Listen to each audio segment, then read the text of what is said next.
Magandang hapon, Bagong Pilipinas. Una sa ating mga balita. Nasa kustodiya na ng otoridad ang ilang individual na nasasangkot sa manumalyang flood control projects matapos ang inisyong arrest warrant ng Sandigan Bayan noong nakaraang linggo. Bagamat may nasakote, mayroon pa ring mga kasalukuyang pinaghahanap at tinutugis. Hindi lang dito sa loob, kundi pati na rin sa labas ng bansa.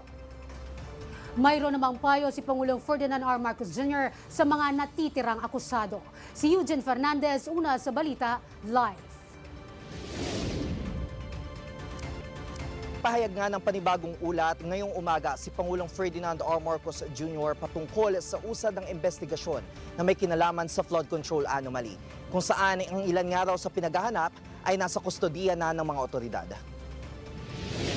Sa 16 na pinangalanan, 7 akusado na ang nasa kamay ng pamahalaan. Isa ang inaresto ng NBI habang 6 ang voluntaryong sumuko. Mayroon namang 2 na nagpahayag ng intensyon na sumuko sa CIDG.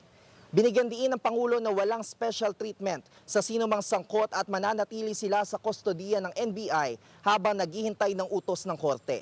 Malinaw rin ang babala sa mga hindi pa nahahanap ng otoridad. Hinihikayat na silang sumuko agad upang maayos nilang masagot ang mga alegasyon. Iginit din ng punong ehekutibo na ang sino mang tumulong na magtago ng mga fugitive o pugante ay mananagot din. Sa lahat ng natitirang akusado, ang aking payo sa inyo ay sumuko na kayo. Huwag nyo nang antayin na habul-habulin pa kayo. Mas maganda para sa sitwasyon ninyo na sumuko na kayo para maganda ang inyong pagsagot sa mga aligasyon na dinala kontra sa inyo.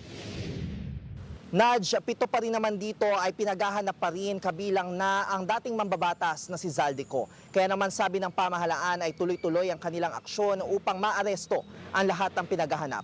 At yan muna ang update mula dito sa Malacanang.